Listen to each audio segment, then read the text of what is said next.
Me dá a imagem do homem. Daqui a mais ou menos 5 minutos eu mostro. Você vai vendo esse homem. Ele era apenas um comerciante que vivia tranquilo com a família aqui na grande São Paulo. O que aconteceu? Descobriu que ele, agora a polícia descobriu que ele é um ladrão de cargas. Ele tinha em casa fuzil, pistola, colete à prova de bala, agora ele tem um par de algemas. Põe no Cidade. A profissão dele é comerciante, mas a especialização está bem longe dos balcões de venda, é o que diz a Polícia Civil. José Galdino de Souza Neto, de 41 anos, é apontado pelos agentes do Departamento Estadual de Investigações Criminais como um especialista em roubos de cargas. Apesar de ter sido preso em Santana de Parnaíba, na Grande São Paulo, os assaltos praticados por José Galdino não aconteciam apenas aqui na região metropolitana da capital paulista.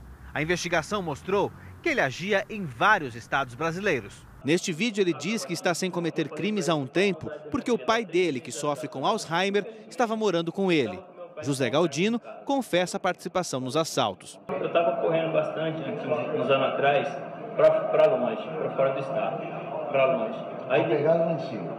Aí devido eu ter ido buscar meu pai, em 2012 eu busquei ele lá no Piauí, que ele ficou com Alzheimer.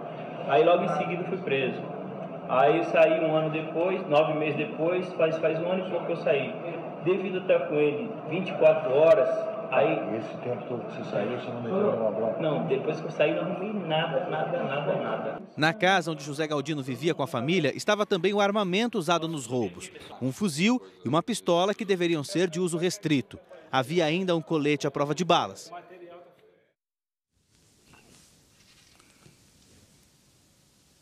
Jururu Chimbinha, quando foi preso, Jururu Chimbinha disse o seguinte: eu só quero roubar homens altos, brancos e fortes. Aí o policial que estava do lado disse: epa! Aí Jururu Chimbinha disse: só homem, rapaz. É porque eu intimido todo mundo. Quando eu entrei para roubar, ele foi roubar um ônibus lotado, ele disse assim: nessa hora todo mundo me entrega o celular. É mesmo. Aí um olhou para ele: mas só gosta de um homem alto, forte? Ele disse: rapaz, a hora que eu sair daqui eu vou à forra contigo. Jururu Chimbinha é violento. Aí o cara disse: certo, vem pra cima de mim. Aí o cara gritou: que eu taco-lhe pau em você. Mais uma vez preso, mais uma vez grampeado, artigo 157, assalto. Como é seu nome todo? Carlos Eduardo Santos Neves. Quantos anos, Carlos? 32. Tem apelido? Tenho. O pessoal lhe chama como? Dudu. Dudu. Certo. A informação é a seguinte, que você praticou um assalto a ônibus na região da Orla, não é isso? Assaltou várias pessoas dentro do coletivo e estava com um menor. O menor foi para a DAI, Delegacia do Adolescente Infrator. Você estava armado? Não estava armado, não. Foi na cara dura? Foi sem arma. Minha arma é minha mente. Como é que foi o assalto? Assalto não acertei nenhum buzu, assaltei 7 pessoas que estavam dentro do ônibus, aí bota ônibus, mas não foi um ônibus, eu não roubei cobrador nem motorista. Os passageiros? Roubei 7, tinha mais de 30 passageiros, eu só peguei 8 passageiros, doutor. Só 8? 8, porque só foi quem tinha dinheiro, os brancos. Só foi o quê? Os brancos. Quem tinha dinheiro? Claro. Como é que você sabe? Que eu via ouro no pescoço, via aliança, via celular grandão. Relógio bom. Via chique, o povo barão, né? Eu sentia o cheiro do dinheiro ali. Sentiu o cheirinho? Tinha gente que eu pegava e me dava celular, eu não pegava celular. Teve 4 pessoas que me deu e eu não quis. E quem estiver me assistindo aqui, eles vão saber que me deu celular, eu digo: não quero não. O outro também me deu, não quero não. Eu quero só de você. Verdade. Tem quantas cadeias, Dudu? 3 cadeias com essa. 5-7? Tudo 5-7, porte de arma. Você é um 5-7 nervoso, né? Só 5-7, Nervoso. Só se bater de frente. Só gosta de roubar homem, não mulher. Mulher não gosta de roubar mulher não, velho. Eu só gosto de roubar homem igual você, grandão, forte, branco. Jururu Chimbinha, gostei de ver. A cara de nervoso, vira.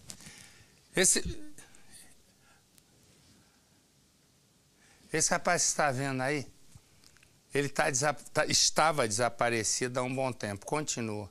A polícia agora, a polícia peruana, ele é um estudante brasileiro, estava no Peru, a polícia peruana encontrou agora manchas de sangue, né, na casa em que ele morava. O principal suspeito é um traficante peruano, é exatamente isso. O crime, né, aconteceu há quase 3 anos e só agora a polícia consegue, né, chegar a uma pista do assassino de Arthur. Põe no Cidade. Depois de quase 3 anos de buscas, os pais do estudante Arthur Pasquale têm a esperança de que esse mistério chegue ao fim. Surgiu uma nova pista que pode solucionar o caso. Arthur sumiu no Peru em outubro de 2012. O estudante de artes cênicas da Universidade de Brasília decidiu explorar a América do Sul durante alguns meses. O primeiro destino era o Peru. Arthur trabalhou durante 3 meses em Cusco, tocando violão em bares da cidade. Depois, foi trabalhar em um bar em Santa Teresa. O jovem sempre entrava em contato com a família pelas redes sociais, mas depois do dia 21 de dezembro de 2012, ele desapareceu. Só agora, 2 anos e 8 meses após o desaparecimento de Arthur, é que a polícia peruana identificou a existência de poças de sangue na casa do dono do bar onde o estudante trabalhou. A polícia usou luminol, um produto usado por peritos que mostra a presença de sangue, mesmo se o local tiver passado por limpeza. As autoridades locais já pediram um exame de DNA para saber se o sangue encontrado é mesmo do jovem. O resultado deve ficar pronto em 3 meses. Por falta de provas, em julho de 2014, a polícia peruana arquivou o caso. Depois da insistência da família e de uma carta onde a presidente Dilma se manifestou sobre o desaparecimento do brasileiro, a polícia voltou a investigar o caso, dessa vez como homicídio. Os pais, então, decidiram ir para o Peru e, durante 4 meses, investigaram junto com a polícia o paradeiro do filho. Nesse período, descobriram que o rapaz não estava recebendo pelo trabalho no bar e que o dono do estabelecimento era um possível narcotraficante.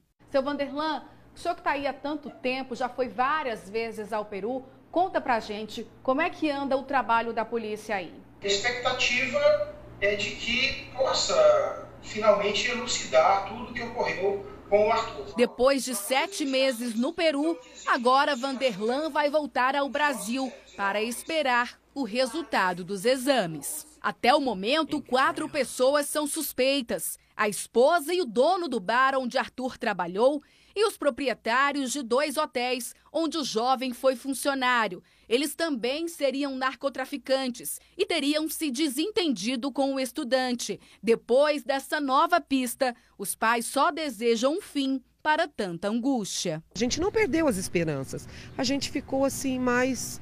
A gente está se acostumando mais com uma situação que a gente não gostaria que ela existisse. Você vai vender imagens exclusivas, põe exclusivo, minha filha. Dá trabalho para fazer. Você vai vendo um ladrão ali, são 3 ladrões. Eles fizeram um assalto, foi uma correria. Eles fugiam depois de um arrastão.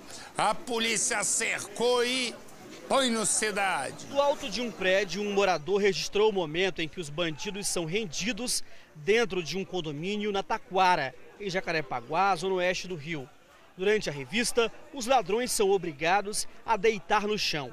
3 assaltantes são presos e um menor apreendido. Segundo a polícia, eles fizeram primeiro um arrastão em frente a este bar, na orla da Barra da Tijuca. Tentaram fugir pela estrada dos Bandeirantes, mas os policiais da UPP da Cidade de Deus fecharam o cerco. E eles, numa atitude desesperada, invadiram este condomínio. Um outro suspeito que dava cobertura à ação numa moto conseguiu escapar. O carro foi roubado em Madureira, na zona norte do Rio. Durante o arrastão, os criminosos também assaltaram um policial militar que estava de folga. Eles fugiram levando a bolsa dele, sem saber que dentro dela estava a arma do PM. A polícia conseguiu recuperar a pistola, o cordão e o relógio do policial. Com medo, ele disse que nasceu de novo, mas não quis gravar entrevista. Pelo menos 10 pessoas teriam sido vítimas da quadrilha, mas apenas 2 procuraram a delegacia e reconheceram os suspeitos. Familiares do menor choraram muito e disseram que não sabiam que ele estava envolvido em assaltos. Deixa eu dizer o seguinte aqui. Como você sabe... Põe a imagem da Gisele Bündchen aí. Vamos, meu filho, tem que ser ligeiro. Põe aqui então, meu, porque você é muito lento. Você vai vendo a modelo Gisele Bündchen acaba de se separar do jogador de futebol americano, né? Futebol americano que ele joga? Tom Brady, não é? E aí a responsável por todo o embaço na vida de Gisele Bündchen é uma babá. Mostra a babá. Mostra a babá. Essa babá chama-se Christine. Ela já tinha sido responsável pela separação do ator Ben Affleck com uma atriz, eu acho que ela é atriz, aquela Jennifer Garner, também é atriz. Resumo, o que acontece? Essa é a babá, põe a Gisele, essa é a babá, né? É a babá que causou a separação do Ben Affleck e também agora da Gisele Bündchen. Gisele Bündchen deixa um patrimônio, fez na verdade com o marido, um patrimônio de R$ 1.500.000.000. Ou melhor, R$ 1.500.000.000. E agora ela vai ter que separar o dinheiro. Cadê o bonitão? Mostra ele aí, tem? Ele, resumo, olha ele aí. Com a Gisele tem 2 filhos e agora vem a separação. Essa babá e a Christine é capa de tudo que é revista nos Estados Unidos e uma das revistas americanas dá a separação de Gisele como uma coisa confirmada e a divisão de um patrimônio de R$ 1.500.000.000. Você vai ver comigo. A nossa Fabiola Hypert vai contar a separação. Você vai ver também o patrimônio da Gisele, mas nós vamos começar. Quem é essa mulher aí que veio de babá, que você está vendo aí, que veio de cuidar das crianças, está cuidando dos maridos. É a sapequenta. Põe no Cidade. A bela mulher que aparece andando pelas ruas de Los Angeles com uma amiga ganhou a capa de todas as revistas essa semana. A loira é Christine Ousanian e é apontada como pivô da separação de 2 casais famosos, Tom Brady e Gisele Bündchen, e Ben Affleck e Jennifer Garner. Os 2 galãs teriam se envolvido com ela. Mas quem é Christine? Quem é a babá que mexeu com a cabeça desses 2 astros? Christine nasceu na cidade de Santa Mônica, na Califórnia, numa família de classe média. Ela se formou em comunicação e chegou a trabalhar como professora. Sem dinheiro, a bela moça foi trabalhar numa rede hoteleira. A jovem conseguiu o cargo de babá quando foi trabalhar para uma agência que atende clientes de alto nível de Hollywood. De lá, foi indicada para cuidar dos 3 filhos do ator Ben Affleck e da atriz Jennifer Garner. 2 nomes consagrados do cinema americano e que estavam casados há 10 anos. Inclusive, Affleck já ganhou 2 estatuetas do Oscar, o prêmio máximo do cinema. And the Oscar goes to Argo. Congratulations.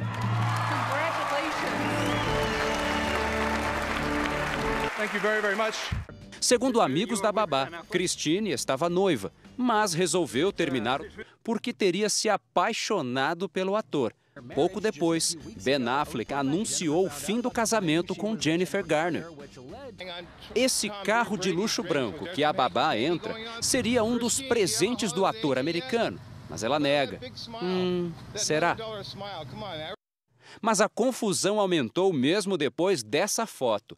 Christine aparece sentada dentro de um jatinho particular. Nele estaria Ben Affleck. Uma imagem que revoltou Jennifer Garner e colocou um fim no casamento dos 2. Mas se você reparar bem na foto, vai ver que a babá está usando vários anéis. Esses anéis seriam do jogador de futebol americano Tom Brady, marido da top model brasileira Gisele Bündchen. Tom estaria nesse avião, a convite do amigo Ben Affleck. A foto correu o mundo e, segundo amigos de Gisele, teria provocado a fúria da modelo. Irritada, a gaúcha teria pedido um tempo ao jogador e pensa em terminar o casamento. O casal tem 2 filhos e um patrimônio avaliado em mais de R$1,5 bilhão. Mas, apesar dos rumores da separação, Tom Brady continua usando a aliança do casamento. Isso mesmo, sorridente, ele foi clicado chegando a uma audiência com o anel. Christine agora vive escondida e prefere não falar. Ela não confirma os casos, mas também não nega. Enquanto isso, seu nome vai ficando cada vez mais fora das agendas dos casais famosos de Hollywood. Marcelo Rezende. Hoje o bafão é internacional e envolve aí a separação da Gisele Bündchen e do Tom Brady. Estou até olhando aqui no computador que não se fala em outra coisa nos sites. Que, segundo a revista OK Magazine, os dois estão se separando num divórcio aí que envolve 460 milhões de dólares, é muito dinheiro, né? E o pivô dessa separação, até conversei com uma pessoa aí ligada a Gisele Bündchen, que o pivô maior dessa separação foi aquela babá lá bonitona, que também foi apontada como pivô da separação dos atores lá, o Ben Affleck e a Jennifer Garner. E aí essa babá simplesmente entrou no mesmo jatinho, viajou até Las Vegas, no mesmo jatinho do ator, do Ben Affleck e do marido da Gisele Bündchen. E para provocar, ela pegou 5 anéis do marido da Gisele Bündchen e colocou um em cada dedo e postou a foto. Ah, pra quê, né? Virou notícia internacional, claro, só se falou nisso lá esses dias. E aí agora, hoje, apareceu essa bomba aí da separação. Então, o que eu fiquei sabendo é que não quer dizer que a Gisele Bündchen ache que o marido dela tinha um caso com a babá. Não é necessariamente isso. O que tá pegando é que a briga mesmo foi porque ela acha que o marido, que é um homem casado, com 2 filhos, não tem que ficar saindo, se envolvendo, aí aparecendo em jatinho com uma mulher, no caso essa babá, que é considerada fura-olho, que acabou de ser apontada lá fora, né, na imprensa internacional, como pivô da separação lá da Jennifer Garner e do Ben Affleck, entendeu? Então, não é pro marido dela ficar andando com esse tipo de gente. Fora outras coisas, eles já estavam brigando por vários motivos, mas aí aconteceu isso aí e virou a gota d'água. Vamos aguardar cenas nos próximos capítulos. Ela, a estrela das passarelas. A modelo mais bem paga do mundo. Ele, o ídolo dos campos de futebol americano, o jogador com o maior salário dos Estados Unidos. Gisele Bündchen e Tom Brady são jovens, famosos e muito ricos. O casal ganhou um título de peso. Gisele e Tom Brady despontam no topo da lista de casais de celebridades que mais ganharam dinheiro no mundo. O levantamento acaba de ser publicado por uma revista americana de finanças, que é conhecida por divulgar anualmente o ranking das pessoas mais ricas e influentes do planeta. E foi a brasileira quem pôs mais dinheiro em casa. Negócios e contratos do mundo da moda renderam à top mais de 70 milhões de reais. O marido não ficou muito atrás. Sozinho, o jogador recebeu quase 50 milhões de reais. Beyoncé e Jay-Z perderam a liderança e agora estão no segundo lugar do ranking, com um faturamento de 115 milhões de reais. Em terceiro lugar, os queridinhos de Hollywood.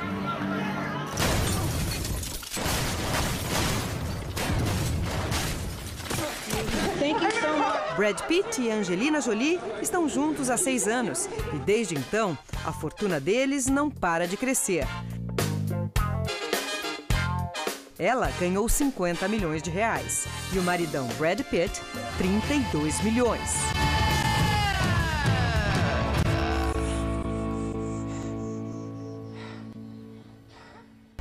Parceiros dentro de casa e fora dela também. Os próximos no ranking são Vitória e David Beckham. Juntos, eles lucraram mais de 70 milhões de reais. Os milhões na conta bancária de Gisele e Tom são resultado de muito trabalho, mas também da imagem que tanto agrada as marcas famosas e os consumidores. A imagem do casal perfeito, que ao mesmo tempo tem uma rotina como a de todos nós. A top milionária se encantou com o ídolo do esporte. O casamento aconteceu em 2009, numa cerimônia secreta. Aliás, duas. Eles comemoraram a união na Califórnia e na Costa Rica. Gisele logo ficou grávida. A vida de Gisele mudou, mas não atrapalhou os negócios. Há 7 anos consecutivos, ela é a modelo mais bem paga do mundo e está prestes a se tornar a primeira top bilionária da história da moda. Nada mal para quem tem apenas 31 anos de idade. Mas se engana quem acha que Gisele fica na vida boa. Eu voltei. Muito pelo contrário. Ela é conhecida como uma empresária determinada e incansável. Criou a própria marca de roupa íntima e já se lançou no ramo de cosméticos. Gisele também investe em imóveis no Brasil e no exterior. Antes de se casar, ela comprou esta casa, num bairro badalado de Nova York. Por fora, parece simples, mas o sobrado tem 4 quartos, 6 banheiros, academia e até elevador. Quando vendeu a casa, Gisele ganhou nada menos que 20 milhões de reais. Agora, ela e Tom vivem em Boston, mas a Casa dos Sonhos está sendo construída do outro lado dos Estados Unidos. Um palacete em Los Angeles, estimada em 45 milhões de reais. A mansão terá 2.000 metros quadrados, 8 suítes e uma lagoa artificial. E os vizinhos, Arnold Schwarzenegger e a companheira de passarela, Heidi Klum. Eu cresci numa cidade pequena, horizontina, eu fui criado no meio do mato, eu valorizo isso muito, sabe? Eu quero que meus filhos, que tenham essa oportunidade de ver o mundo como eu vi, né?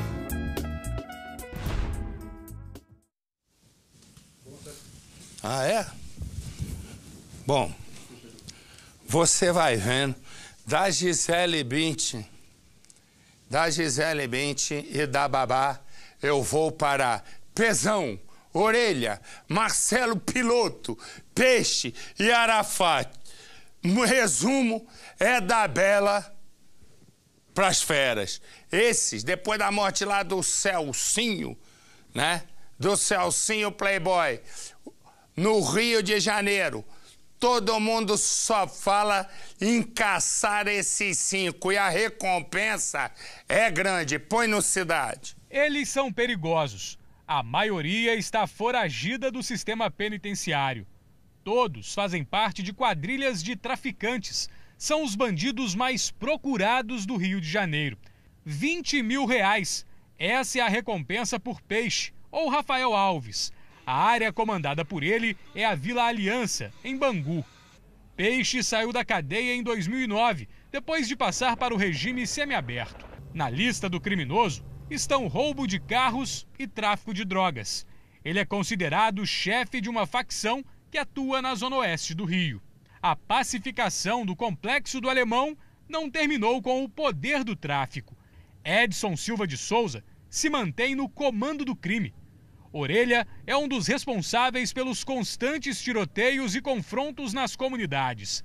20 mil reais é a recompensa pela prisão do traficante, acusado de comandar ataques que resultaram na morte do capitão da Polícia Militar, o Anderson Manuel da Silva, de 34 anos. 5 mil reais é o valor por qualquer informação que leve a polícia até Pezão. O criminoso Luciano Martiniano da Silva é conhecido e articulado. Atua nas comunidades do Juramento, Nova Holanda, Mandela, Jacarezinho e Chatuba. É um dos braços direito de Fuda Mineira e Claudinho da Mineira. Outro membro dessa facção é Marcelo Piloto. A recompensa por informações que levem à prisão do bandido chega a R$10 mil. Ele seria o responsável pela compra de armas e munição da quadrilha. Marcelo Piloto está foragido há 8 anos, quando ganhou o direito de cumprir a pena em regime semiaberto. A lista de traficantes é extensa. Os bandidos mais procurados do Rio fazem parte de facções rivais. A prisão da quadrilha de Fuda Mineira foi um duro golpe ao tráfico de drogas, que, segundo a polícia, já se articulava para atacar e ocupar o Morro da Pedreira depois da morte de Celso Pinheiro Pimenta, o Playboy. Para especialistas, a reorganização do tráfico de drogas é rápida. Por isso, esse deve ser o momento para agir e prender os criminosos. No Disque Denúncia, o traficante Carlos José da Silva Fernandes, o Arafá, tem uma recompensa de R$1.000. Ele já é considerado o sucessor de Celso Pinheiro Pimenta, o Playboy, e já estaria comandando o tráfico de drogas no Morro da Pedreira depois da morte do traficante. O poder de Arafá ainda não seria parecido com o que tinha Playboy, mas ele é considerado um bandido perigoso na região. As operações no Chapadão e também na Pedreira, desde o fim de semana, fecharam o cerco aos traficantes de drogas. As facções criminosas que comandavam as principais comunidades do Rio tiveram os líderes presos ou mortos.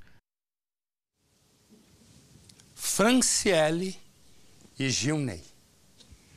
Franciele está separada de Gilney. Põe a imagem para mim, por favor. O que você vai vendo é um carro em velocidade. Esse carro acabou de atropelar aquele homem e vai pela segunda vez tentar atropelar Franciele. O homem que está ali no chão não tinha absolutamente nada a ver com isso. O carro, ao volante do carro está Gilney, o marido.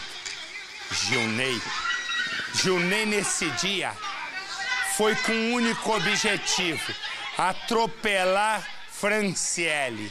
Por 2 vezes tentou, por 2 vezes errou. Os moradores vão pará-lo, vão dar uma coça nele que o levará para o hospital. E a partir daí, começa uma luta de Franciele pela sobrevivência. Gilney promete voltar e eu volto já já. Pois bem, visto daqui não dá para ver, visto assim dá para ver. O que você está vendo, primeiro, é o novo cenário do The Love School, a Escola do Amor. Do lado direito, você está vendo, né, o Renato Cardoso e a Cristiane Cardoso, eles que apresentam The Love School. E nessa estreia de cenário novo, 2 convidados, né, muito especiais. O meu camarada Rodrigo Faro e a esposa dele, Vera Viel, que está sempre... Tem imagem? Pode rodar a imagem. Que está sempre aqui, né? Está sempre aqui, né? Ela trabalha na Record News, aí você vai vendo, e eles vão contar, né? Nessa estreia do cenário novo, eles vão contar, o Rodrigo e a Vera, vão contar para o Renato e para a Cristiane o começo do casamento, as dificuldades que eles enfrentaram. Ela fala do ciúme, quando o Rodrigo fazia a novela e tinha que sapecar beijo, né? Ó, sobe o som aí. Decisões importantes para dar esse apoio ao Rodrigo. Como que isso impactou na sua carreira, nas suas escolhas? Como foi? Assim, quando eu vi que o Rodrigo é uma pessoa que já trabalhava muito. E a minha carreira de modelo, ainda mesmo depois de casada, continuava bem, eu continuava tendo vários trabalhos. Mas você vai ver tudo no The Love School, a Escola do Amor, sábado ao meio-dia, aqui na Record. O cenário ficou bom, hein? Corta pra mim, meu filho. O cenário deles ficou bom, gostei do cenário. Então, sábado ao meio-dia, The Love School. Para você que está fora de São Paulo, eu desejo uma boa noite. Fique com Deus. Amanhã nos encontramos aqui no nosso Cidade Alerta. E agora, nós que estamos aqui,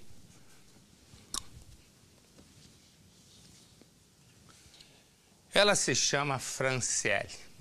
Franciele está na calçada, conversando com os amigos, e este aqui é o ex-marido dela, Gilney, que vive atormentando a vida da ex-esposa. Dessa vez, ele foi para atropelar a ex-esposa que conversava com os amigos. Só que ele erra e atropela uma pessoa que não tem nada com isso. A vítima está internada em estado grave.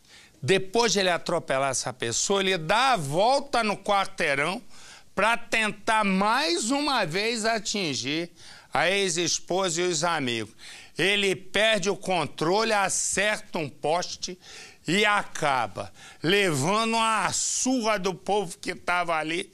Ficou internado 2 dias e foi agora direto para a cadeia.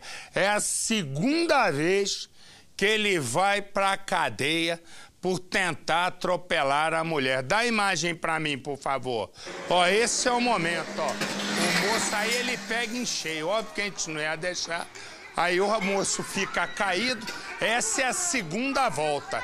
Quando ele vai ali, ó, e aí ele perde o controle do carro, o pessoal sai correndo em disparada, né, ó, o primeiro momento, ó, quando ele volta pela segunda vez por uma outra câmera. Esse é o momento do atropelamento. Põe no Cidade. A atitude do motorista é assustadora. Depois de atropelar o homem de 46 anos que atravessava a rua, ele tenta atingir um grupo que estava perto de um bar. O ataque de fúria aconteceu neste cruzamento em Flores da Cunha, uma pequena cidade da Serra Gaúcha. O homem que foi violentamente atingido pelo carro é Claudir Lazari, que segue internado em estado muito grave, com diversos ferimentos pelo corpo, em um hospital de Caxias do Sul. Mas ele não era o alvo do motorista. O rapaz que estava ao volante queria mesmo era atingir a ex-mulher, que estava na calçada com um grupo de amigos e que por pouco não foi atropelada. Primeiro ele já deu no rapaz, que o rapaz estava abraçado em mim. E no outro ele deu porque eu tava falando com o rapaz. Daí ele me deu um soco no olho. E depois ele pegou o carro? Daí depois ele veio, tava vindo pra cá com o meu compadre, derrubou meu compadre ali, bateu com a cabeça ali. E daí meu compadre desmaiou, que foi a hora que nós estávamos tentando ajuda. E daí foi a hora que nós estávamos levando meu compadre arrastado pra lá, pra ver se a ambulância vinha. E o rapaz foi atravessar e foi atropelado. Daí que ele voltou e fez tudo aquele... Esta é a primeira entrevista de Franciele. Ela ainda está muito assustada e se emociona ao lembrar da situação do homem que aparece no vídeo. Talvez seria até melhor ele ter me matado. O rapaz que cometeu o crime e com quem Franciele foi casada durante 4 anos também é primo dela. No início do relacionamento, Gilney Antunes Bueno, de 33 anos, parecia tranquilo. Você me deu uma família, coisa que eu sempre ficava com os rapazes e tal, mas eu nunca tive uma família. Foi o que, quando eu estava grávida do Murilo, ele me deu a família que eu queria. Cuidava muito bem do meu filho, tratou ele sempre super bem. No início, os dois moraram nesta casa, que agora está fechada. A Franciele conta que a partir do 2º ano de relacionamento, quando o casal ainda vivia aqui, o bom moço deu lugar a um homem violento, que chegou inclusive a agredir a mãe dela. Franciele decidiu se separar. Mas Gilney tinha um motivo para continuar tendo contato com a ex-mulher. Um dos filhos da Franciele, de apenas 5 anos, gostava muito dele. Ele pede pelo pai. É porque ele tratou ele sempre como pai, né? Sempre. Foi o único. Ele conheceu ele como pai, ensinou ele a caminhar, ensinou ele a falar. Ele chama, ele pede mesmo, ele gosta dele. De acordo com Franciele, Gilney fazia questão de ver o menino com frequência. O que ela não imaginava é que uma dessas visitas se transformaria em momentos de terror. Na noite do dia 17 de janeiro do ano passado, Gilney esteve na casa onde a ex-mulher morava com os filhos e chamou Franciele para conversar dentro do carro. Daqui, os dois partiram para uma verdadeira sessão de tortura. O local escolhido pelo agressor foi o Rio das Antas. No caminho, muitas ameaças. Ele vinha dizendo, eu não sei se eu taco o carro no barranco ou se eu te atiro lá na ponta. Às margens do rio, Franciele foi espancada e obrigada a ficar de joelhos. No momento ali em que ele te agredia, era noite. Era impossível ver tudo. E mesmo assim, ele te jogou no barranco, né? Sim, me jogou, me bateu um monte, me botou de joelho ali virada, me jogava pedra até a hora que eu rolei e caí para baixo. E durante 5 horas a Franciele ficou aqui nesse local esperando uma ajuda. Só conseguiu sair no dia seguinte? Quando clareou o dia, que daí eu vi que tinha luz, que eu conseguia enxergar árvores, eu conseguia enxergar as coisas, porque antes eu não conseguia enxergar, né? Era tudo escuro, só água e mato mesmo. Daí eu consegui vir me arrastando por aqui, até chegar no bar ali em cima. Na época da tentativa de homicídio, Gilney chegou a ser preso. Ficou 1 ano e 3 meses na cadeia. Mas isso não foi suficiente para que o homem deixasse a ex-mulher em paz. A sequência de atropelamentos que a gente viu no início da reportagem foi a última tentativa de vingança. A confusão só terminou quando Gilney bateu o carro no poste. O motorista ainda foi espancado com pedaços de pau. Gilney ficou com muitos ferimentos pelo rosto e foi trazido para este hospital em Flores da Cunha. Ficou em observação durante 2 dias. Saiu daqui direto para uma penitenciária em Caxias do Sul, cidade vizinha. Resta saber até quando ele vai ficar lá. Franciele sabe os riscos que corre caso o ex-marido saia da cadeia. Se ele sair, o que pode acontecer? Ele vai me matar, ele já falou que ele vai me matar, que ele vai terminar o que ele começou. E vai sair fácil da cadeia, não vai? Infelizmente, sim. Infelizmente, a lei é superficial para atender a gravidade desse caso aí, Marcelo. Exatamente. Na verdade, se o delegado não colocar naquele atropelamento, insistir como tentativa de assassinato, se colocar como lesão corporal grave, como sempre acontece, vão informar o seguinte, vão informar que ele vai voltar a 3ª vez para matar a moça. E aquele que está ali é um produtor cultural, ele chama-se Adriano. Adriano estava andando pela rua calmamente, de repente aparecem 3 homens num carro. Um deles já foi identificado. Tem a imagem do que já foi identificado? Um deles já foi identificado. E, ó, esse aí, ó. E a polícia agora o procura. Ele, o apelido desse aí, foi esse quem saltou e matou o produtor cultural. O apelido dele é André Chupeta, devia ser André Orelha. Põe no Cidade. André Luiz dos Santos Vieira, de 19 anos, foi identificado pela polícia com base na análise de câmeras de segurança e no reconhecimento de 2 testemunhas.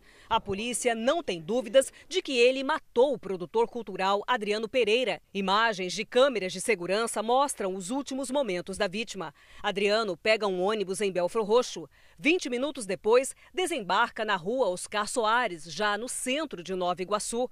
Por volta de 1 da madrugada, ele caminha tranquilamente pela Avenida Governador Portela, ainda no município.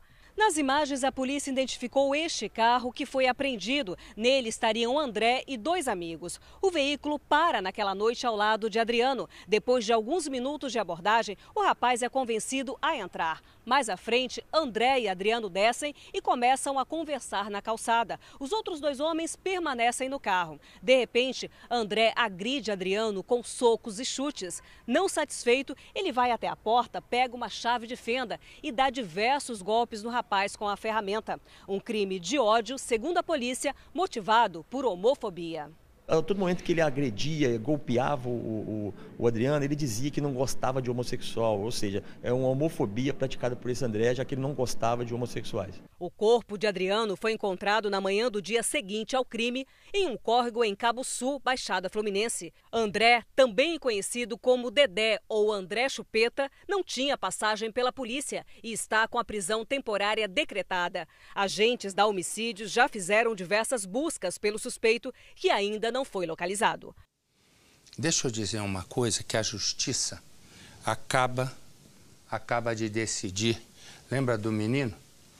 Lembra do menino Bernardo Boldrini, de 11 anos, assassinado barbaramente pela madrasta Graciele? Pois bem, corta para mim. A justiça acaba de decidir que a morte do menino foi provocada pela madrasta Graciele, pelo pai do menino, Leandro Boldrini, pela amiga da Graciele, Edelvânia, e pelo irmão de Edelvânia, que ajudou a ocultar o corpo. Ele chama-se Evandro. É exatamente isso. Segundo a justiça, todas as provas trazem, né? E foi isso que o juiz decidiu, que todas as provas, né? Todas as provas comprovam e de maneira definitiva que os 4 tiveram participação na morte do menino. Graziele, a madrasta, teria dado uma injeção no menino. O pai, Bernardo Boldrini, participou e sabia, a amiga Edelvânia e o irmão Evandro. Todos ou planejaram e outros executaram. Põe no Cidade. Os acusados pela morte do menino Bernardo podem ser condenados por homicídio qualificado e ocultação de cadáver, entre outros crimes. A decisão da Justiça que coloca os 4 acusados no banco dos réus foi divulgada hoje. O juiz considera que há provas suficientes de que todos participaram diretamente na morte do menino. A data do julgamento ainda não foi divulgada e os réus podem recorrer.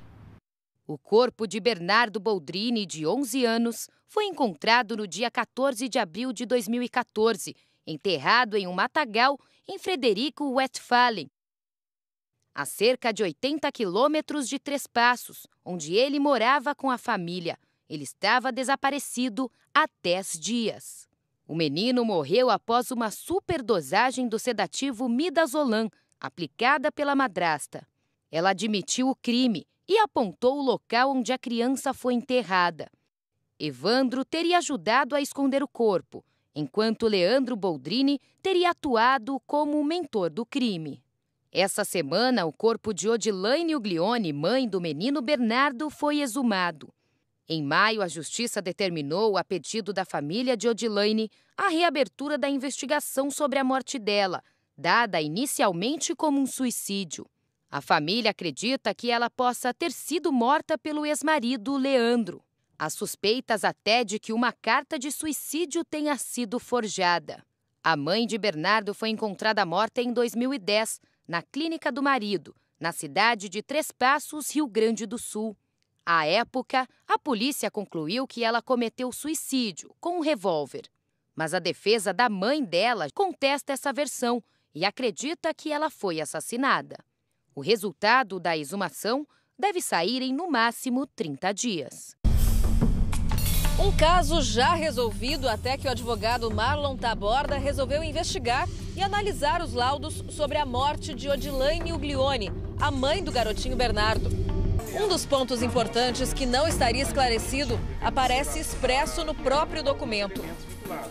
Os resíduos de pólvora na mão de Odilaine indicam suicídio ou um ato de defesa contra um atirador. A morte de Bernardo não só revoltou o país, como despertou as atenções para a morte de Odilaine. O corpo do menino de 11 anos estava enterrado numa cova. A madrasta Graziele Boldrini confessou o crime. Ela disse que aplicou uma dose excessiva de calmantes no enteado, mas que não teve a intenção de matar o garoto. Seria um acidente, segundo ela. A polícia não acredita nesta versão. O advogado Marlon Taborda, que defende a avó do menino, acredita que a verdadeira causa do crime pode estar ligada à morte da mãe de Bernardo.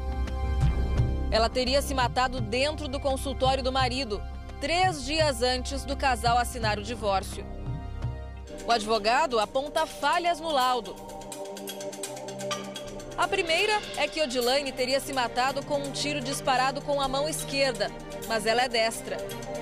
Para ele, a presença de pólvora na mão esquerda tem outra explicação. Os resíduos de chumbo poderiam advir de tiro realizado por outra pessoa, está sugerindo isso de forma bem clara, entre parênteses, que pode ter sido por outra pessoa, próximo à sua mão, ela poderia estar com a mão próxima, ou ainda do contato da mão com a arma num gesto de defesa. O documento não informa se Leandro passou pelo exame residuográfico nas mãos, que poderia indicar o uso de arma de fogo, e levanta a suspeita. Ele tinha pólvora nas mãos? Segundo o laudo, Odilaine tinha hematomas no braço direito. A suspeita é que houve luta corporal. Leandro também apresentava manchas roxas na mão e no braço. Mas a investigação não esclareceu. A suspeita é que ele tenha lutado com a mulher. Esta mulher, que não quer mostrar o rosto, é uma ex-funcionária da clínica de Leandro. Ela lembra como foi o dia da morte da mãe de Bernardo. A Odilane chegou antes dele no consultório e ficou esperando ele lá, dentro da sala dele. Ela pediu para a secretária, então, não avisar ele que ela estava ali. E mostrou que ela estava armada. A menina até, secretária, né, até tentou, mas ficou com um certo medo. O consultório estava cheio, né?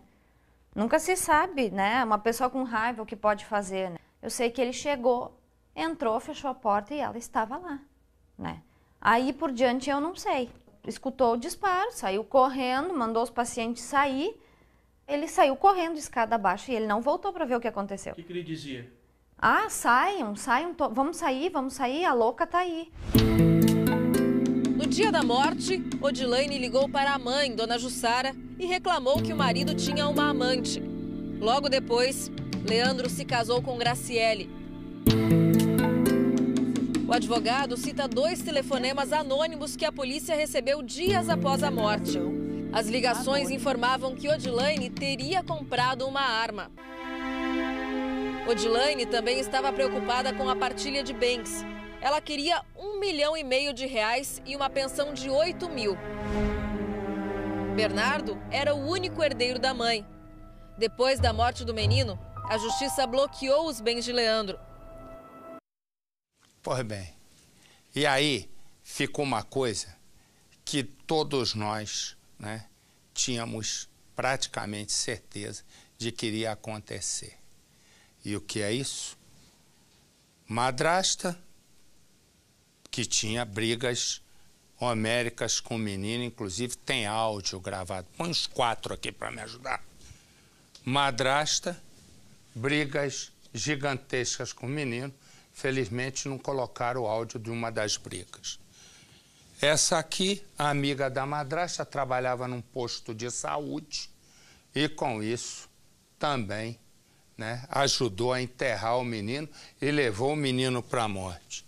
Leandro, irmão dessa, foi lá e ajudou também na ocultação do corpo. Este é o pai. É aí que eu fico sem entender nada. Como é que um pai pode participar da morte de um filho? Pode não só participar, mas fundamentalmente fingir que não sabia, com todos os erros cometidos. Chegou a dar uma entrevista para uma rádio do Rio Grande do Sul, se eu não me engano, para uma rádio da RBS, o que ocorre dizendo que o menino tinha desaparecido, que ele não sabia onde o menino tinha ido, que ele estava louco em busca do menino e por aí afora. E a pergunta que eu faço é o seguinte: toda essa gente condenada, eu vou dizer mais ou menos, esse aqui pega 10 anos, essa aqui vai pegar uns 15, essa, tô assim, pela prática, pode ser diferente, essa vai pegar uns 22.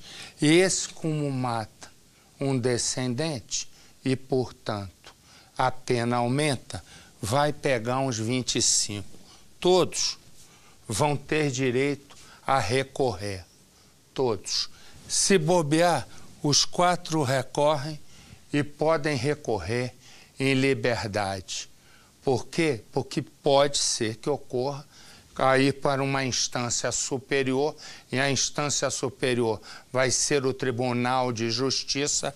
Pode ser que um desembargador, ao olhar o caso, diga, né, que eles já não podem mais interferir no processo e, por como eles estão recorrendo, a sentença pode mudar e, por isso, eles têm o direito de ficar em liberdade porque não estão definitivamente condenados. A pergunta que eu te faço é justo?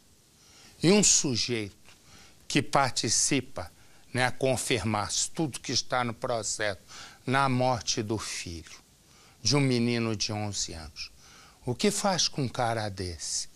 Deixa ele na cadeia? Uma cadeia, digamos que, quando recorrer, acabe pegando 18 anos de cadeia. Em geral, cai um pouco. Aí, daqui a pouco, passa 2/3 da pena ou algo parecido, ele vai para a rua. Mas antes ele vai ter o direito. Qual é o direito? De saidinha temporária. Dali a pouco ele pega uma condicional, antes um semiaberto. E isso é punição? Você acha isso punição, Faraó? Não, porque uma história começa mal, como nesse caso, termina mal. Infelizmente, o seu prognóstico pode acontecer. Na verdade, a justiça que começa a agir agora devia pedir perdão à memória desse menino, porque esse menino aí, ô Marcelo, foi sozinho ao fórum pedir proteção, porque o pai o deixava trancado para fora, Marcelo. Exatamente. Ele, inclusive, o pai se divertia em vê-lo comendo a ração do cachorro da família. Com todas essas informações, a justiça resolveu dar mais uma oportunidade para o pai. É isso, exatamente. Virei 2 meninas e elas saíram para comprar pão e elas desapareceram. Um homem acaba preso porque 12 horas depois os corpos das meninas foram encontrados. E aí, o que aconteceu? Um suspeito vai preso, não se encontra provas, ele é liberado e agora a polícia simplesmente não sabe mais o que fazer. Põe no Cidade. As amiguinhas Caroline Vitória e Ana Clara saíram de casa para comprar pão e nunca mais voltaram. Depois de muito procurar e receber informações de pessoas que em algum momento viram as crianças durante o trajeto, as famílias receberam 12 horas depois a notícia que mais temiam. Neste local foi encontrado o corpo da primeira menina, Caroline Vitória, de 8 anos. Tudo foi testemunhado por um vigia que trabalhava neste terreno. Ele viu o momento em que um homem se aproximou com uma caixa e despejou o conteúdo que estava dentro. E logo depois ele deixou ele embora e convidou outro rapaz para vir ver. Quando eles viram, era o corpo da Vitória. Ao perceber a cena monstruosa, o próprio vigia acionou a polícia e depois de prestar depoimento, nunca mais foi visto na área. Esse vigilante aí saiu, né, daqui da área, saiu do estado. Ele não mora mais aqui, né, e ninguém sabe o paradeiro dele. Mas ainda faltava uma das meninas. Estaria viva? Onde e com quem? Não demorou muito. A 1 quilômetro do primeiro corpo encontrado, ela foi localizada. Aqui nesta rua escondida, praticamente deserta e com poucos moradores, temos o segundo cenário deste crime misterioso. Também em um matagal, e já tarde da noite, foi encontrado o corpo da segunda vítima, a menina Ana Clara, de 6 anos de idade. 1 ano e 5 meses após o crime, o caso ainda está longe de ser solucionado. Ninguém está preso. O principal e único suspeito continua a ser o homem visto despejando o conteúdo de uma caixa no local onde Vitória foi achada. Cleberson Batista Siqueira chegou a ser preso, mas foi liberado pela justiça por falta de provas. As 2 crianças moravam juntas com as mães nesta pequena casa alugada. No dia do crime, elas saíram cedo para comprar pão. O trajeto até a padaria da vizinhança não tem mais de 5 minutos. Fica na outra esquina. Apesar de curto, as meninas nunca chegaram lá e não foram vistas. Sem ninguém preso e com poucas provas, o maior medo de quem sofre pela morte brutal das meninas é que o caso caia no esquecimento da sociedade e da justiça. Eu morro de medo não só do caso ser arquivado, eu morro de medo também que aconteça com outras pessoas, com a minha família, porque veja bem, eu não sei quem matou, por que matou, onde matou. Quem me garante que o assassino não está no meu lado? Me dá a imagem dos dois homens, põe exclusivo, minha filha, imagem que acaba de chegar. 2 traficantes presos, eles estavam levando... Aí é que me chamou a atenção. Eles estavam levando drogas para o Paraguai, esse geral é de lá. Em 2 carros de luxo, pergunta se as caminhonetes de luxo não eram roubadas. E tudo era monitorado por satélite. Põe no Cidade. As caminhonetes modelo de luxo tomadas em assalto no sul do país foram parar nas mãos de uma quadrilha de traficantes de São Paulo. Os veículos seriam usados no transporte da droga. A caminho do Paraguai, os motoristas deram de cara com a barreira da polícia na BR-463, na região de fronteira. A primeira caminhonete que caiu na barreira foi essa aqui, ó. Quando os policiais abriram a porta, já deram de cara com essa cena. Olha só, o banco traseiro foi retirado para quê? Para transportar maconha. A caminhonete seguia para o Paraguai. Detalhe, quando o motorista foi autuado, o comparsa que vinha logo atrás nessa outra caminhonete, completamente destruída, desconfiou, tentou fugir do cerco. Houve perseguição de pelo menos 30 quilômetros. Ele então entrou numa estrada vicinal e aí perdeu o controle do veículo, que capotou várias vezes. Foi lançado do para-brisa, olha só, que está todo quebrado. Só que mesmo assim ele não teve um arranhão sequer.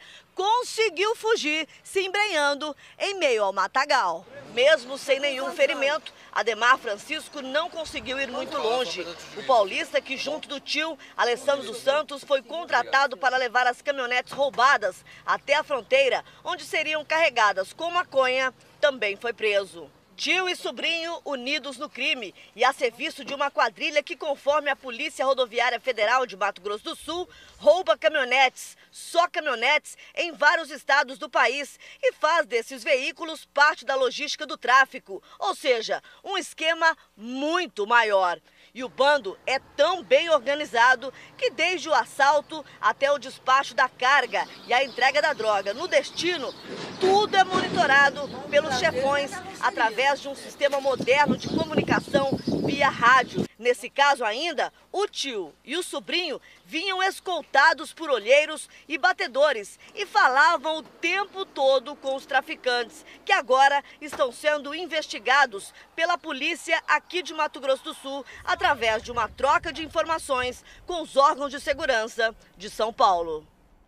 E me dá a imagem dessa também que chegou, você vai vendo. Esse aí tinha acabado há 8 meses, ele saiu da cadeia. Adivinha o que é que ele fez? Alugou uma casa e transformou a casa numa refinaria de cocaína. Foi aqui em Campinas, hein? Põe no Cidade. Toda essa droga separada em baldes foi apreendida com Flávio Alexandre Rocha, de 34 anos. A polícia conseguiu prender o homem no Jardim São Pedro, em Campinas, depois de receber uma denúncia anônima com uma foto dele. De acordo com a denúncia, Flávio usava um documento falso porque é um traficante bastante conhecido da polícia e que há 8 meses, desde que saiu da cadeia onde cumpriu pena por tráfico de drogas, havia alugado essa casa para montar uma refinaria de drogas. Ao ser abordado, a informação sobre o documento falso foi confirmada. Ele portava este RG com o nome de Fábio Alexandre Rocha. Em seguida, Flávio levou os policiais até a casa dele, onde foram encontrados os baldes com aproximadamente 125 quilos de um pó branco, que, de acordo com a polícia, é cocaína misturada. Também foram apreendidos 1 quilo de pasta base em tablete, balança, mais de R$ 500 em dinheiro, um cheque de R$ 5.000 e celulares. Em depoimento à polícia, o homem contou que, desde que saiu da cadeia, tentava se reerguer no mundo do crime. Ele montou novamente uma refinaria, onde teria investido R$ 25.000 em entorpecentes e em produtos para o refino, como xilocaína e até mesmo inseticida. Flávio vai responder por tráfico de drogas e uso de documento falso. E olha aqui, me dá a imagem que me chegou, por favor. Repara, vai começar um assalto. O que você vai, ó, começa o assalto. Um guarda vai chegar e vai render todo mundo. De repente o guarda começa lá a bater num preso, num cara que ele tinha prendido. Nessa hora que um bandido reage, do lado de fora tem um que vai atirar. Do lado de fora tem um e vai atirar. Na hora que atira, ó, é agora, pimba. E ele aí, ó, vai morrer. Pumba. O guarda que tinha todos os bandidos dominados, acaba levando um tiro e morre ali mesmo. Põe no Cidade. O funcionário do mercado atende uma cliente no caixa quando os 2 suspeitos invadem a loja. Segundos depois, aparece o guarda municipal Luiz Rodrigues com a arma em punho. Por outro ângulo, dá para ver que um dos suspeitos se rende e deita no chão. O comparsa dele leva um soco e também se deita. O guarda agride o assaltante e, na sequência, acerta uma coronhada na cabeça do outro, que resolve reagir. Começa a briga. Luiz e o suspeito vão parar do lado de fora da loja. Enquanto isso, o outro criminoso volta, pega a arma e também sai. Na calçada, ele faz os disparos. Luiz tenta transformar o criminoso de camiseta verde em escudo, mas acaba atingido. O crime foi na Rua Lins, no Jardim Paulista, em Barueri, na Grande São Paulo. De acordo com a polícia, Luiz era o dono do mercado. Ele chegou a ser socorrido, mas não resistiu aos ferimentos. Os 2 suspeitos ficaram feridos e foram para o hospital. Depois de atendidos, eles foram presos. O corpo do guarda municipal Luiz Rodrigues deve ser enterrado nesta quinta-feira no cemitério de Carapicuíba, na Grande São Paulo. Deixa eu dizer uma coisa. Aqui vão aparecer 2 mulheres. Uma faz sapeca e aiá na noite e depois ela, que domina uma boate, na verdade, várias, pode botar ali, meu filho, se eu tô falando, o cara me avisa, tem uma foto, põe aqui. Essa é a primeira. Na hora que tiver as 2, o povo aqui é nervoso. Eles se atrapalham e ficam nesse negócio aqui do meu ouvido gritando. Em vez de ficar em silêncio e resolver o problema, eles só gritam. O que acontece? Essa chama-se Rebeca. Ela é garota de programa. Ela atua nas boates no centro. Ela é conhecida como a Big Loura. Ela montou uma quadrilha, correto? Uma quadrilha de assalto a roubo, né? Assalto a carga. Caminhões de carga. A outra, põe a outra, agora já deu tempo de ter as 2. A outra, o que acontece? A outra chama-se Bruna, é a Barbie do crime. Agora deu. Essa é a Barbie do crime, correto? Eu juntei as 2 porque essa aqui é modelo fotográfica, 25 anos, deita e rola. Ela, sabe o que ela diz? Ela diz assim, para os homens que ela quer tomar dinheiro, eu tô com câncer, me ajuda. Ela manda no celular como se fosse o pai dela, né, dizendo que ela estava na mesa de operação. De um rapaz ela tomou 15 mil. E essa aqui não. Essa é do crime. Essa, a Rebeca, que tem 29 anos, mora num lugar enroscado, que é o Morro do Chapadão, montou uma quadrilha só de mulheres com fuzil e metralhadora. Então vou mostrar as 2, mas começa com essa aqui. Põe no Cidade. Avenida Brasil, altura de Anchieta e Costa Barros. Um caminho bastante perigoso para quem transportava bebidas, principalmente alcoólicas. E bem nesse horário aqui, sol a pino. Sabe por quê? Mulheres atraentes abordavam os caminhoneiros. E olha, elas não usavam charme, não. As armas eram perigosas, metralhadoras, granadas. Toda a carga era rapidamente roubada e levada bem ali para a comunidade do Chapadão. Elas foram criadas lá. Não eram casadas, não tinham filhos, mas tinham uma relação bastante intensa com o tráfico de drogas da região. Rebeca de Oliveira Soares, 29 anos, era conhecida como a Big Loira, a chefe temida da quadrilha. Mas quando a identidade foi descoberta, quando a polícia passou a procurar por uma quadrilha de mulheres de cabelos claros, Rebeca pintou dela. Foi presa assim, já morena. Agentes da Delegacia de Roubos e Furtos de Cargas a encontraram na casa da tia, em Anchieta, e cumpriram um mandado de prisão por roubo qualificado. Ela foi presa em Anchieta, na casa de uma das tias. Já presa, Rebeca contou que conhece a outra integrante já identificada, mas que está foragida. O nome dela é Maiana. As 2 eram amigas do tempo em que trabalhavam em uma casa de prostituição no centro do Rio, onde a quadrilha nasceu. e elas teriam mudado de profissão. Rebeca e Maiana nasceram e foram criadas na comunidade do Chapadão. Não são casadas, não têm filhos, mas têm uma relação com o tráfico de drogas da região. A polícia chegou bem perto de tirar Rebeca e Maiana de circulação ainda no ano passado. As duas foram surpreendidas em um carro com um homem com uma metralhadora. Só que em depoimento, este homem disse que estaria fazendo um programa com as duas e que elas não sabiam que ele andava armado. Aí, elas acabaram sendo liberadas. Toda a carga roubada era levada para a comunidade do Chapadão e rapidamente vendida. Foram mais de 10 roubos. 4 vítimas já reconheceram as criminosas. E essa aqui, põe a imagem dela presa. Ela dizia para os homens que estava com câncer para tomar dinheiro e pela internet ela montou um site de venda de produtos importados. Deu golpe em vários estados. Ela recebia, 25 anos, recebia o dinheiro e não entregava o produto. Põe no Cidade. Linda, jovem, loira e golpista. Uma mulher acima de qualquer suspeita que frequentava as rodas da alta sociedade goianiense.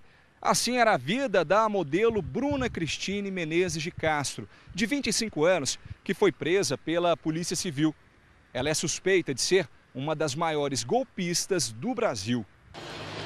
Você está presa, viu? As fotografias glamurosas tiradas por profissionais da moda foram trocadas por essas, feitas na delegacia. Na internet, a jovem se apresentava como Bruninha. Ela tinha um perfil nas redes sociais onde oferecia produtos, como maquiagens, bolsas e eletrônicos. As pessoas compravam, mas não recebiam. A modelo foi presa quando saía para caminhar nesse parque, que fica em uma das regiões mais valorizadas daqui de Goiânia. Rotina que ela fazia todos os dias. A polícia suspeita que ela estava se preparando para fugir para os Estados Unidos ou para a Rússia e, por isso, ela teve a prisão preventiva decretada pela Justiça. O advogado da modelo nega. De forma alguma, nunca teve. Mesmo porque ela tem cidadania italiana. E eventualmente seria Europa. Ele diz que Bruna teve problemas e, por isso, os produtos não eram entregues. As vítimas de Bruna se uniram e montaram um perfil nas redes sociais, que já tem quase 3.000 membros. Antes de ser presa, ela sofria ameaças de pessoas que compraram produtos e não receberam. A jovem sempre respondia com ironia, ria da cara das vítimas e não acreditava que pudesse ser presa. Só aqui na Delegacia do Consumidor de Goiânia, mais de 20 pessoas denunciaram a modelo. Bruna vai responder por estelionato. A polícia acredita que os golpes começaram em 2012 e o prejuízo das vítimas chega a R$300 mil. Este estudante também caiu no golpe. Ele conheceu a jovem em uma festa e decidiu comprar um celular. Eu fui vendo o trabalho dela como modelo e também as coisas que ela fazia. E daí ela postou uma foto com um celular novo. Aí eu perguntei para ela onde que ela tinha comprado, porque até então eu queria comprar o meu.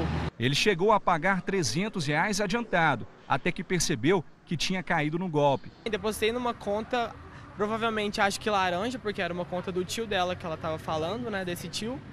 E ela começou a me enrolar, e o tio dela nunca chegava aqui no Brasil e sempre tinha algum problema para ele chegar aqui. A polícia suspeita que a jovem tenha dado golpe em mais de 1.000 pessoas, em todo o país. Bruna já era procurada pela Polícia Civil do Rio de Janeiro. Lá, ela aplicou um golpe até no ex-namorado. Ela fingiu que tinha câncer para tirar dinheiro do jovem carioca. Nós fomos até Goiânia, encontramos com familiares dela e aí tive a confirmação de que ela não estava doente e de que eu tinha sido vítima de um estelionato. No total foram mais de R$15 mil enviados a ela, a maioria depositada numa conta poupança em nome dela mesmo. Rian Balbino tem 28 anos e é analista de sistemas. Ele mostrou cópias de conversas que tinha com a modelo. Bruna assinava as mensagens como sendo o pai dela. Ela fingia que a cirurgia para a retirada do câncer tinha sido um sucesso e pedia mais dinheiro. A jovem também pedia ajuda para sustentar um projeto social que ela mantinha com crianças. Tudo mentira. Eu descobri que era uma farsa em março de 2012, quando eu pedi que ela me enviasse os comprovantes de doação para essas creches para poder declarar no imposto de renda. e ela me enrolou, ela não enviou esses comprovantes. Bruna é de uma família de classe média alta, daqui de Goiânia. Os pais são separados e durante a adolescência ela morou com a mãe na Europa, em uma cidade na França. Atualmente ela morava nesse flat de luxo, alugado por cerca de R$ 2.500 por mês. Ela também frequentava as melhores academias e os bares da moda, tudo bancado com o dinheiro dos golpes. Essas imagens mostram quando os policiais entraram na casa dela para entregar o mandado de prisão. Você está presa, mandado de prisão contra você, Bruna Cristine Menezes de Castro? Isso? Então, você está presa. A polícia acredita que Bruna sofre de um transtorno em que a mentira é uma compulsão. Ela usava a beleza para ganhar a confiança e tirar dinheiro das vítimas. E assim mantinha um padrão de vida que, na verdade, ela não tinha. Um famoso cantor sertanejo daqui de Goiânia teria se envolvido com a jovem e estaria dando apoio financeiro para ela durante a prisão. Por conta da série de golpes e mentiras, Bruna ficou conhecida como a Barbie do estelionato. Pois a Barbie 171, correto, já estava se preparando para deixar o Brasil. A polícia descobriu que ela estava indo agora para a Itália e na Itália ela ia tentar tirar um visto para ir para os Estados Unidos. E é óbvio, com dinheiro. O rapaz que deu dinheiro que você viu na reportagem, olha o que ele escreveu. Que ela escreveu, vê lá em cima. Bruninha, celular recebido. Olha o que ela mandou. No final, a gente vai entender o texto. Cirurgia terminou às 13. Tinha rosto e olhar sofrido. Vamos esquecer os erros de português. Cirurgia terminou às 13. Tinha rosto e olhar sofrido. Semblante confuso. Parecia não entender o que passava à sua volta. Respondeu por alguns comandos, por piscadas. Agora dorme feito urso polar. Assim sofrera toda a solidão da UTI. Respira por aparelhos. Foram retirados 7 tumores. Ainda ficou um. Cirurgia muito bem sucedida pela equipe. Eugênio, pai. No celular dela, ela mandou uma mensagem como se fosse do pai. E a penúltima e última linha são impressionantes. Respira por aparelhos, foram retirados 7 tumores. Ainda ficou um. Cirurgia muito bem sucedida pela equipe. Põe o outro, por favor. Aí é ela conversando com o rapaz sobre a creche. Você viu aquele lance da cirurgia que falei com você? Pimba. Depois, dos 1.000, aí é a creche. Então, devo fazer daquela forma, diz o rapaz, 500 dia 31 e 500 dia 15. Aí ela pergunta, posso separar o meu da creche então? E dará dia 5? Sim, ok então. O rapaz ainda coloca aquele bonequinho sorrindo e tome de ser passado para trás.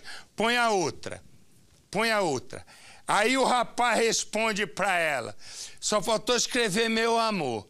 Queria ajudar com mais, infelizmente não posso. E ela, muito delicada, diz, já está ajudando muito. Você nem imagina, já ia para a Itália com o dinheiro dele, depois para os Estados Unidos. Posso colocar mais 500 da sua parte? Pro dia 20, eu pego do meu da creche. Quer dizer, ela já quer mais um dinheiro para creche, pego do meu. Creche que não existia. Aí ele diz, sim, como combinamos. Ela não aguenta o rojão, disse assim, põe crédito no meu celular para mim, corta para mim. Tá fácil ou não? Vou te dizer, minha filha, você vai longe. Que a penitenciária aí é um pouco longe de onde você tá. Ó, pim! Agora é horário político. Mas depois, ó, aqui, corre pra cá, vem pra cá, Aí, ó, 10 mandamentos, tamanho grande. Eu e você nos vemos amanhã. Fique com Deus. Um forte abraço. Boa noite.